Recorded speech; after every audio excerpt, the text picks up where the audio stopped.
आप लोगों को जो प्रीवियस इंट्रोडक्टरी लेक्चर जो है वो बताया था, उसमें हमने ये सल्फ़र कंटेनिंग रीजेंट जो है वो डिफरेंट मैंने आपको बताए थे, जिसमें कभी सल्फ़र डबल बॉन्ड के साथ आता है, कभी डबल बॉन्ड ऑक्सीजन दो होते हैं, कभी जो है ये single M E S M E type जो है वो रीजेंट होते हैं।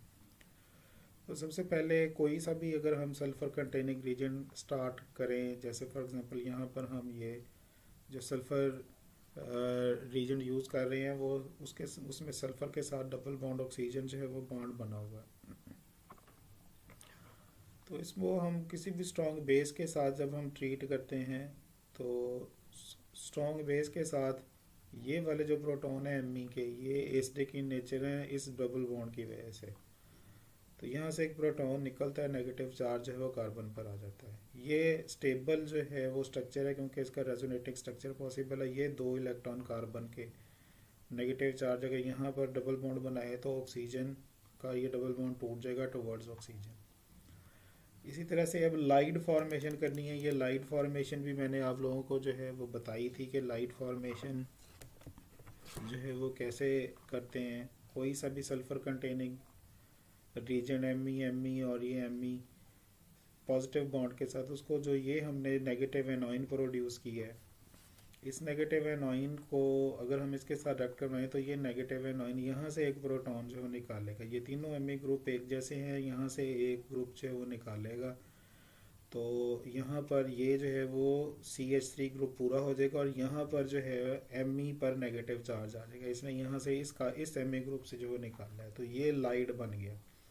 लाइट आप लोगों को प्रीवियस लेक्चर में मैंने बताया था, लाइट ऐसे रीजन को कहते हैं जिसमें पॉजिटिव और नेगेटिव चार्ज दोनों एक पर ही मौजूद हों। तो दोनों पॉजिटिव और नेगेटिव चार्ज जब एक पर मौजूद होंगे तो इसको लाइट बोलेंगे। अब ये जो हम लाइट फॉर्मेशन है वो ये सल्फोक्सोनियम सॉल्ट से भी कर सकते हैं, जिसमें सल्फर के पास जो है वो पॉजिटिव चार्ज जो है वो हो ऑलरेडी। तीन एम ई ग्रुप हों तो यहाँ से ये नेगेटिव चार्ज एक एम ई ग्रुप का प्रोटॉन निकालेगा, तो एक एम ई ग्रुप के ऊपर नेगेटिव चार्ज आ जाएगा, ये न्यूट्रल हो जाएगा और ये हमारे पास जो है वो सल्फ़र लाइट प्रोड्यूस हो गया। अब ये जो लाइट्स हैं ये आगे बेशुमार रिएक्शंस के अंदर यूज़ होते हैं। अब लाइट आपने चाहे सिंपल सल्फ़र कंटेनिंग कंपाउंड का प्रोड्यूस किया है, चाहे डबल बॉन्ड के साथ प्रोड्यूस किया, ये दोनों रेजोनेटिंग स्ट्रक्चर बना रही हैं, स्टेबल होती है। मीन ये नेगेटिव चार्ज यहाँ से इधर फ्लो करवाएं तो ये डबल बॉन्ड प्रोड्यूस हो जाएगा। इसी तरह से ये नेगेटिव चार्ज यहाँ पर फ्लो करवाएं पॉजिटिव सेंटर की तरफ, यहाँ पर डबल बॉन्ड प्रोड्यूस हो जाएगा। तो इसका मतलब ये है कि ये लाइट जो है वो भी स्टेबल जो है स्पीशीज़ जो है वो होती हैं। उसके बाद नेक्स्ट अब हमने इनके रिएक्शंस जो है वो करवाने हैं। तो ये एक लाइट है जो हम कीटोन के साथ जो रिएक्ट करवा रहे हैं, RC डबल बॉन्ड OR के साथ। तो ये नेगेटिव चार्ज यहाँ कार्बन पर अटैक करेगा, कीटो कार्बन पर, दो इलेक्ट्रॉन ऑक्सीजन के आगे चले जाएंगे, तो ये अब हमारे पास स्पीशी प्रोड्यूस होगी। और ये फिर ऑक्सीजन नेगेटिव यहाँ पर अटैक करके ये MES ग्रुप को अलग कर देगा। मीन ये इंटरनल SN2 टाइप रिएक्शन है जिसमें ये अटैकिंग न्यूक्लियोफाइल, ये इलेक्ट्रोफिलिक कार्बन और ये पॉजिटिवली चार्ज ये लीविंग ग्रुप है, ये लीव कर गया और यहाँ पर हमारे पास एपॉक्साइड की फॉर्मेशन जो है वो हुई है। एपॉक्साइड फाइनल प्रोडक्ट यहाँ पर बना।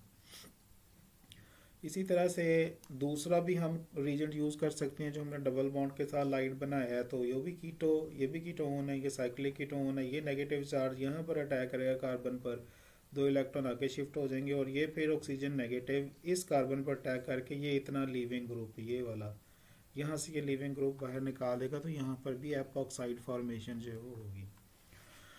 अब ये एपॉक्साइड को वापस अगर आपने CHO ग्रुप में चेंज करना है, मीन आपने इस तो ये BF3 रीजेंट है, BF3 या कोई भी इलेक्ट्रॉन डेफिशिएंट स्पीशीज़ यहाँ पर अप्लाई करेंगे तो ये एपॉक्साइड CHO ग्रुप में जो वो चला जाता है। इसकी जो है वो मैकेनिज्म करने की ज़रूरत नहीं है, ये जस्ट आप रीजन बस ये हो ना वो याद रखें। इसी तरह से फिर हम सल्फ़र लाइट के ज़रिए से यूज़फुल और भी बहुत से जो है ना वो कंपाउंड बना सकते हैं। जैसे फॉर एग्जांपल अगर हम ये die alkyl halide tie molecule जो है वो स्टार्टिंग मटेरियल यूज़ करें और सल्फ़र कंटेनिंग कंपाउंड ये वाला यूज़ करें, PH मीन बेंजीन रिंग है सल्फ़र और फिर BH बेंजीन रिंग, तो सल्फ़र के पास लोन पेयर होते हैं, लोन पेयर यहाँ पर इस कार्बन पर अटैक करके आयोडो ग्रुप को बाहर निकालेंगे।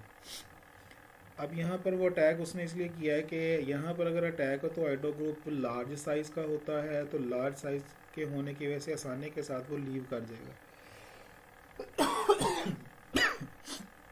जबकि यहाँ पर उसने अटैक नहीं किया क्लोरो पर, क्योंकि क्लोरो स्मॉल साइज़ का है, तो लार्ज साइज़ के बेटर लीविंग ग्रुप होते हैं। तो इसलिए ये सल्फ़र ने जब यहाँ पर अटैक करना है, आयोडो ग्रुप निकलेगा, सल्फ़र पर पॉजिटिव चार्ज जो है वो आ जाएगा। इसी तरह से यहाँ से ये सिल्वर और ये आई आपस में कंबाइन होकर AgI और BF4 नेगेटिव जो है वो प्रोड्यूस करेंगे। हमें ये चाहिए, ये इतना हिस्सा। यहाँ पर फिर बेस अप्लाई करेंगे तो यहाँ से प्रोटॉन निकालेगा, क्योंकि सल्फ़र पर पॉजिटिव चार्ज है, इलेक्ट्रॉन डेंसिटी सल्फ़र अपनी तरफ खींच रहा है, तो यहाँ पर कार्बन आगे ये जो हाइड्रोजन है उससे खींचेगा। तो मोर एसिडिक प्रोटॉन इस कार्बन के होंगे, ना कि इस कार्बन के। क्लोरो के साथ भी ये कार्बन के पास जो प्रोटॉन है वो एसिडिक इन नेचर है, मगर वहाँ से प्रोटॉन नहीं निकालने, क्योंकि ये पॉजिटिव सेंटर ज़्यादा इलेक्ट्रॉन डेंसिटी खींच रहा है, तो इसलिए इस कार्बन के प्रोटॉन ज़्यादा पॉजिटिव है, तो इसलिए बेस ने यहाँ से देखें प्रोटॉन निकाला है। अब यहाँ पर ये इंटरनल SN2 रिएक्शन है इंट्रा मोलिकुलर टाइप, जिसमें ये कार्बन नेगेटिव इस पॉजिटिव सेंटर पर अटैक करके अब क्लोरो ग्रुप को जो है वो यहाँ से निकाल रही है। तो ये क्लोरो ग्रुप अब इसलिए निकल रहा कि है ये कि इसलिए यहाँ से जो है वो आसानी के साथ निकल कर ये साइक्लोप्रोपेन रिंग जो है वो बना देगा। अब उसके बाद इस पर दोबारा फिर अप्लाई करें बेस, तो फिर ये वाला जो एक प्रोटॉन यहाँ पर है इस कार्बन के पास, वो एक निकलेगा और यहाँ पर नेगेटिव चार्ज आ जाएगा। अब हम इसको, ये जो स्पीशीज़ हमने बनाई है ये नेगेटिव बेस के साथ जो है नेगेटिव कार्बन यहाँ पर निकला, इसको किसी भी कीटोन के साथ रख करवाएं तो ये वाली स्पीशीज़ जो है वो प्रोड्यूस होती है। अब ये स्पीशीज़ जो है वो कैसे प्रोड्यूस होती है, ये नेगेटिव इस कीटो कार्बन पर अटैक करके 2 इलेक्ट्रॉन ऑक्सीजन को दे देता है। वो 2 इलेक्ट्रॉन फिर कैसे जो वो अटैक करते हैं, ये मैं आपको अटैक जो है वो शो कर देता हूँ। मीन ये अटैक करता है यहाँ पर, तो हमारे पास ये चीज़ जो है वो प्रोड्यूस होगी। ये S है, ये जो है वो बेंजीन रिंग है, यहाँ पर जो है वो बेंजीन रिंग है, ये पॉजिटिव सेंटर है, यहाँ पर ये 2 जो हैं वो R ग्रुप लगे हुए हैं। ये जो है वो ऑक्सीजन नेगेटिव हो गई, जब ऑक्सीजन ने जो है इसने कार्बन ने इस कार्बन पर अटैक करके ऑक्सीजन को आ गई, ये वाली स्पीशी जो है वो प्रोड्यूस होगी। अब ये ऑक्सीजन नेगेटिव यहाँ पर अटैक करती है इस कार्बन पर, ये वाला कार्बन जो है ये, और ये वाला बॉन्ड यहाँ से टूट जाता है। ये लीविंग ग्रुप है क्योंकि पॉजिटिवली चार्ज है, तो ये यहाँ से बाहर निकल जाएगा। तो अब यहाँ पर देखें ये ऑक्सीजन, ये एपॉक्साइड रिंग यहाँ प्रोड्यूस हो रहा है और एक ये ऑलरेडी साइक्लोप्रोपेन रिंग, तो ये हमारे पास ये वाली स्पीशी प्रोड्यूस होगी। अब इसके अंदर स्टीरियो केमिस्ट्री का थोड़ा ख्याल रखना है कि दोनों रिंग एक ही साइड पर नहीं बना देने, अपोजिट साइड पर बनाने हैं, इससे जो है वो स्टीरिक रिपल्शन जो बॉन्ड्स के दरमियान में वो कम से कम होगी। उसके बाद नेक्स्ट जो है वो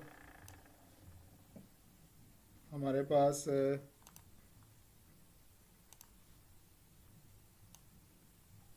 ये जो हमने प्रीवियस बनाया है उसको हम प्रोटॉन दें, कोई डाइल्यूट एसिड दें, तो ऑक्सीजन जो है वो प्रोटोनेट होगी। उसके बाद ये वाला बॉन्ड यहाँ से जो है वो ब्रेक कर दें, ये वाला बॉन्ड ये इस जगह से टुवर्ड्स जो है वो, अगर हम ये बॉन्ड ऑक्सीजन की तरफ ब्रेक करें, होना भी ऑक्सीजन की तरफ ब्रेक है क्योंकि वो पॉजिटिवली चार्ज है, तो पीछे कार्बन प्रोड्यूस होगा पॉजिटिव चार्ज कार्बन पर, और वो टर्शरी कार्बोकेटाइन प्रोड्यूस हो रहा है जो कि ज़्यादा स्टेबल है। फाइनली ये जो एसिड डाला था वो एज अ कैटलिस्ट काम कर रहा था, यहाँ से 2 इलेक्ट्रॉन इधर, अब ये वाला बॉन्ड यहाँ से ब्रेक करना है, ये यहाँ नेगेटिव चार्ज आएगा और यहाँ पर जो पॉजिटिव चार्ज आएगा, ये पीछे से 2 इलेक्ट्रॉन आकर डबल बॉन्ड प्रोड्यूस कर रहे हैं। ये जो नेगेटिव चार्ज यहाँ पर इस कार्बन पर प्रोड्यूस हुआ, ये नेगेटिव चार्ज एक्चुअली यहाँ पर इस पॉजिटिव सेंटर पर अटैक जो है वो कर रहे हैं।